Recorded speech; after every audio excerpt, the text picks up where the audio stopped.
ओम शांति 21/8/2025। बाबा आज कह रहे हैं, मीठे बच्चे, तुम आसुरी मत पर चलने से दरबदर हो गए। अब ईश्वरीय मत पर चलो तो सुखधाम चले जाएंगे। प्रश्न है, बच्चों को बाप से कौन सी उम्मीद रखनी है और कौन सी नहीं? उत्तर, बाप से यही उम्मीद रखनी है कि हम बाप द्वारा पवित्र बन अपने घर और घाट अर्थात राजधानी में जाए। बाबा कहते हैं, बच्चे, मेरे से ये उम्मीद नहीं रखो कि फलाना बीमार है, आशीर्वाद मिले। यहाँ कृपा या आशीर्वाद की बात ही नहीं है। मैं तो आया हूँ तुम बच्चों को पतित से पावन बनाने। अब मैं तुमको ऐसे कर्म सिखलाता हूँ जो विकर्म ना बने। गीत है, आज नहीं तो काल बिखरेंगे ये बादल। ओम शांति। रूहानी बच्चों ने गीत सुना। बच्चे जानते हैं अब घर चलना है। बाप आए हैं लेने के लिए। यह याद भी तब रहेगी जब आत्म अभिमानी होंगे। देहो अभिमान में होंगे तो याद भी नहीं रहेगी। बच्चे जानते हैं बाबा मुसाफिर होकर आया है। तुम भी मुसाफिर होकर आए थे। अब अपने घर को भूल गए हो। फिर बाप ने घर याद दिलाया है और रोज रोज समझाते हैं। जब तक सतो प्रधान नहीं बने हों तो चल नहीं सकेंगे। बच्चे समझते हैं बाबा तो ठीक कहते हैं। बाप भी बच्चों को जो श्रीमत देते हैं तो सपूत बच्चे उस पर चल पड़ते हैं। इस समय और तो कोई ऐसा बाप नहीं जो अच्छी मत देवे, इसीलिए दरबदर हो पड़े हैं। श्रीमत देने वाला एक ही बाप है। उस मत पर भी कोई बच्चे नहीं चलते। वंडर है। लौकिक बाप की मत पर चल पड़ते हैं। वो है आसुरी मत। ये भी है तो ड्रामा। परंतु बच्चों को समझाते हैं, तुमने आसुरी मत पर चल इस गति को पा लिया है। अब ईश्वरीय मत पर चलने से तुम सुखधाम में चले जाएंगे। वो है बेहद का वर्षा। रोज समझाते हैं तो बच्चों को कितना हर्षित रहना चाहिए। सबको यहाँ तो नहीं बिठा सकते। घर में रहकर भी याद करना है। अभी पार्ट पूरा होने का है। अब वापस घर चलना है। मनुष्य कितना भूले हुए हैं। कहा जाता है ना, यह तो अपना घर घाट ही भूल गए हैं।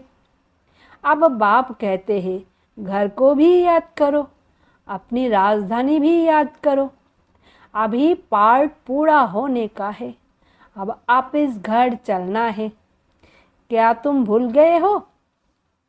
तुम बच्चे कह सकते हो, बाबा ड्रामा अनुसार हमारा पार्ट ही ऐसा है जो हम घर बार को भूल एकदम भटक रहे हैं।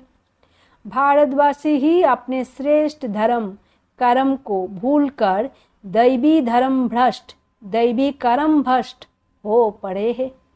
अभी बाप ने सावधानी दी है। तुम्हारा धर्म कर्म तो ये था। वहाँ तुम जो कर्म करते थे वो अकर्म होता था। कर्म अकर्म विकर्म की गति बाप ने ही तुम्हें समझाई है। सतयुग में कर्म अकर्म हो जाते हैं। रावण राज्यों में कर्म विकर्म होते हैं। अभी बाप आया हुआ है धर्म श्रेष्ठ कर्म श्रेष्ठ बनाने। तो अब श्रीमत पर कर्म श्रेष्ठ करना चाहिए। कोई भ्रष्ट कर्म करके किसको दुख नहीं देना चाहिए। ईश्वरीय बच्चों का यह काम नहीं है। जो डायरेक्शन मिलते हैं उस पर चलना है। दैवी गुण धारण करने हैं। भोजन भी शुद्ध लेना है। अगर लाचारी नहीं मिलता तो राय पूछो। बाबा समझते हैं नौकरी आदि में कहाँ थोड़ा खाना भी पड़ता है, जबकि योग बल से तुम राजा स्थापन करते हो, पतित दुनिया को पावन बनाते हो, तो भजन को शुद्ध बनाना क्या बड़ी बात है। नौकरी तो करनी ही है। ऐसे तो नहीं बाप का बने तो सब कुछ छोड़ यहाँ आकर बैठ जाना है। कितने ढेर बच्चे हैं, इतने सब तो रह नहीं सकते। रहना सबको गृहस्थ व्यवहार में है। यो समझना है मैं आत्मा हूँ, बाबा आया हुआ है, हमको पवित्र बनाकर अपने घर ले जाते हैं, फिर राजधानी में आ जाएंगे। ये तो पराया रावण का छी घाट है। तुम बिल्कुल ही पतित बन गए हो। ड्रामा प्लेन अनुसार बाबा कहते हैं अभी मैं तुमको सुजाग करने आया हूँ, तो श्रीमत पर चलो। जितना चलेंगे उतना श्रेष्ठ बनेंगे। अभी तुम समझते हो बाबा को जो बाप अभी तुम समझते हो हम बाप को जो बाप स्वर्ग का मालिक बनाते हैं उनको भूल गए। अब बाबा सुधारने आए हैं तो अच्छी रीति सुधरना चाहिए ना, खुशी में आना चाहिए। बेहद का बाप मिला है। बच्चों से बात ऐसे करते हैं जैसे तुम आत्माएं आपस में करती हो। है तो वो भी आत्मा, परम आत्मा है, उनका भी पार्ट है। तुम आत्माएं पार्टधारी हो। ऊंचे ते ऊंच से लेकर नीचे ते नीच का पार्ट है। भक्ति मार्ग में मनुष्य गाते हैं ईश्वर ही सब कुछ करते हैं। बाप कहते हैं मेरा ऐसा पार्ट थोड़े ही है जो बीमार को अच्छा कर दूं। हमारा पार्ट है रास्ता बताना कि तुम पवित्र कैसे बनो। पवित्र बनने से ही तुम घर में भी जा सकेंगे, राजधानी में भी जा सकेंगे। और कोई उम्मीद मत रखो फलाना बीमार है आशीर्वाद मिले, नहीं। आशीर्वाद कृपा आदि की बात मेरे पास कुछ भी नहीं। उसके लिए साधु संतों आदि के पास जाओ। तुम हमको बुलाते ही हो कि हे पतित पावन आओ, आकर हमको पावन बनाओ, पावन दुनिया में ले चलो। तो बाप पूछते हैं मैं तुमको विषय सागर से निकाल पार ले जाता हूँ, फिर तुम विषय सागर में क्यों फंस जाते हो। भक्ति मार्ग में तुम्हारा यह हाल हुआ है। ज्ञान भक्ति तुम्हारे लिए है। सन्यासी लोग भी कहते हैं ज्ञान भक्ति और वैराग, परंतु उनका अर्थ वो नहीं समझते। वो तुम्हारी बुद्धि में है। ज्ञान भक्ति बाद में वैराग, तो बेहद का वैराग सिखलाने वाला चाहिए। बाप ने समझाया था यह कब्रिस्तान है, इनके बाद परिस्थान बनना है। वहाँ हर कर्म अकर्म होता है। अभी बाबा तुमको ऐसे कर्म सिखलाते हैं जो कोई भी विकर्म ना बने, किसी को भी दुख ना दो, पतित का अन्न मत खाओ, विकार में मत जाओ। अबलाओं पर अत्याचार ही इस पर होते हैं। देखते रहते हो माया के विघन कैसे पड़ते हैं। ये है सब गुप्त।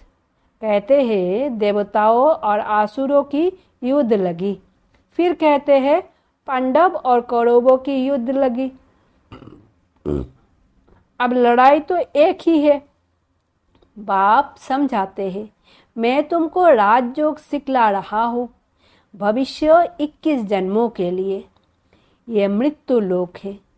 मनुष्य सत्यनारायण की कथा सुनते आए हैं, फायदा कुछ नहीं। अभी तुम सच्ची सच्ची गीता सुनाते हो, रामायण भी तुम सच्ची सुनाते हो। एक राम सीता की बात नहीं है। इस समय तो सारी दुनिया लंका है, चारों ओर पानी है ना। ये है बेहद की लंका जिसमें रावण का राज्य है। एक बाप है ब्राइड ग्रूम, बाकी सब है ब्राइड्स। तुमको अब रावण राज्य से बाप छुड़ाते हैं। ये है शोक बटिका। सतयुग को कहा जाता है और शक बटिका। वहाँ कोई शोक होता नहीं। इस समय तो शोक ही शोक है, अशोक एक भी नहीं रहता। नाम तो रख देते हैं अशोका होटल। बाप कहते हैं सारी दुनिया इस समय बेहद की होटल ही समझो। शोक की होटल है। खान पान मनुष्य का जानवर मिसल है। तुमको देखो बाप कहाँ ले जाते हैं। सच्ची सच्ची और शोक बटिका है सतयुग में। हद और बेहद का कंट्रास्ट बाप ही बतलाते हैं। तुम बच्चों को बहुत खुशी रहनी चाहिए। जानते हो बाबा हमको पढ़ाते हैं। हमारा भी वही धंधा है, सबको रास्ता बताना, अंधों की लाठी बनना। चित्र भी तुम्हारे पास है। जैसे स्कूल में चित्र पर समझाते हैं यहो फलाना देश है, तुम तो फिर समझाते हो तुम आत्मा हो, शरीर नहीं हो। आत्माएं भाई भाई है। कितनी सहज बात सुनाते हो। कहते भी है हम सब भाई भाई है। बाप कहते हैं तुम सभी आत्माएं भाई भाई हो ना। गॉड फादर कहते हो ना, तो कभी भी आपस में लड़ना झगड़ना नहीं चाहिए। शरीरधारी बनते हैं तो फिर भाई बहन हो जाते।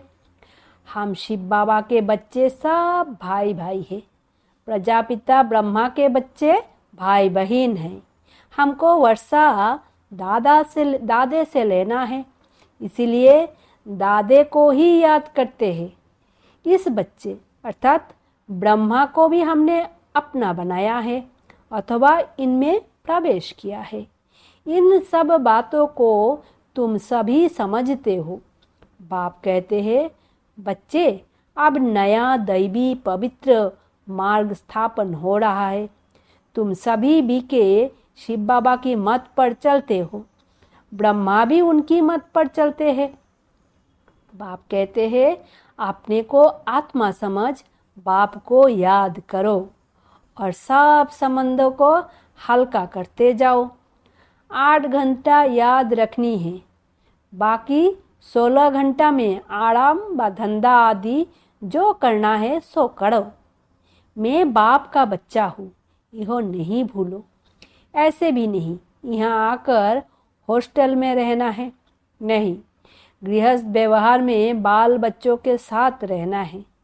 बाबा पास आते ही है रिफ्रेश होने। मथुरा वृंदावन में जाते हैं मधुबन का दीदार करने। छोटा मॉडल रूप में बना रखा है। अब तो यह बेहद की बात समझने की है। शिव बाबा ब्रह्मा द्वारा नई सृष्टि रच रहे हैं। हम प्रजापिता ब्रह्मा की संतान बीके हैं। विकार की बात हो ना सके। सन्यासियों के शिष्य बनते हैं। अगर वो सन्यासी कपड़ा पहन लेवे तो नाम बदली हो जाता है। यहाँ भी तुम बाबा के बन गए तो नाम रखे ना बाबा ने। कितनी भट्टी में रहे थे, इस भट्टी का किसको पता नहीं। तुमको तो स्थूल शरीर है, इस भट्टी का किसी को पता नहीं। शास्त्रों में तो क्या क्या बातें लिखी है, फिर भी ऐसा ही होगा। अब तुम्हारी बुद्धि में सृष्टि का चक्र फिरता है। बाबा भी स्वदर्शन चक्रधारी है ना। सृष्टि के आदि मध्य अंत को जानता है। बाबा को तो शरीर भी नहीं, तुमको तो स्थूल शरीर है। वो है ही परम आत्मा। आत्मा ही स्वदर्शन चक्रधारी है ना। अब आत्मा को अलंकार कैसे दिए जाए, समझ की बात है ना। यह कितनी महीन बातें हैं। बाप कहते हैं वास्तव में मैं हूँ सदर्शन चक्रधारी। तुम जानते हो आत्मा में सारे सृष्टि चक्रों का ज्ञान आ जाता। बाबा भी परमधाम में रहने वाला है। हम भी वहाँ के रहने वाले हैं। बाप आकर अपना परिचय देते हैं। बच्चे, मैं भी स्वदर्शन चक्रधारी हूँ। मैं पतित पावन आया हूँ तुम्हारे पास। मुझे बुलाया ही है कि आकर पतित से पावन बनाओ, लिबरेट करो। उनको शरीर तो है नहीं, वो अजन्मा है। भल जन्म लेते भी है, परंतु दिव्य। शिव जयंती अथवा शिवरात्रि मनाते हैं। बाप कहते हैं, मैं आता ही हूँ तब जब रात पूरी होती है, तो दिन बनाने आता हूँ। दिन में 21 जन्म, फिर रात में 63 जन्म। आत्मा ही भिन्न भिन्न जन्म लेती है। अब दिन से रात में आई है, फिर दिन में जाना है। स्वदर्शन चक्रधारी भी तुमको बनाया है। इस समय मेरा पार्ट है। तुमको भी स्वदर्शन चक्रधारी बनाता हूँ। तुम फिर औरों को बनाओ। 84 जन्म कैसे लिए है? वो 84 जन्म का चक्र तो समझ लिया है। आगे तुमको यह ज्ञान था क्या? बिल्कुल नहीं, अज्ञानी थे। बाबा मूल बात समझाते हैं कि बाबा है स्वदर्शन चक्रधारी। उनको ज्ञान का सागर कहा जाता है। वो सत्य है, चैतन्य है। तुम बच्चों को वर्षा दे रहे हैं। बाबा बच्चों को समझाते हैं, आपस में लड़ो झगड़ो मत, लून पानी मत बनो, सदैव हर्षित रहना है और सबको बाप का परिचय देना है। बाप को ही सब भूले हुए हैं। अब बाप कहते हैं, माम एकम याद करो। निराकार भगवान उवाच, निराकारी आत्माओं प्रति। असल तुम निराकार हो, फिर साकारी बनते हो। साकार बिगड़ तो आत्मा कुछ कर ही नहीं सकती। आत्मा शरीर से निकल जाती तो चुड़पुड़ कुछ भी हो नहीं सकती। आत्मा फौरन जाकर दूसरे शरीर में अपना पार्ट बजाती है। इन बातों को अच्छी रीति समझो, अंदर घोटते रहो। हम आत्मा बाबा से वर्षा लेते हैं। वर्षा मिलता है सतयुग का। जरूर बाप ने ही भारत को वर्षा दिया होगा। कब वर्षा दिया, फिर क्या हुआ, यो मनुष्य को कुछ भी पता नहीं है। अभी बाप सब बताते हैं। तुम बच्चों को ही स्वदर्शन चक्रधारी बनाया है। फिर तुमने 84 जन्म भोगे। अब फिर मैं आया हूँ। कितना सहज समझाते रहते हैं।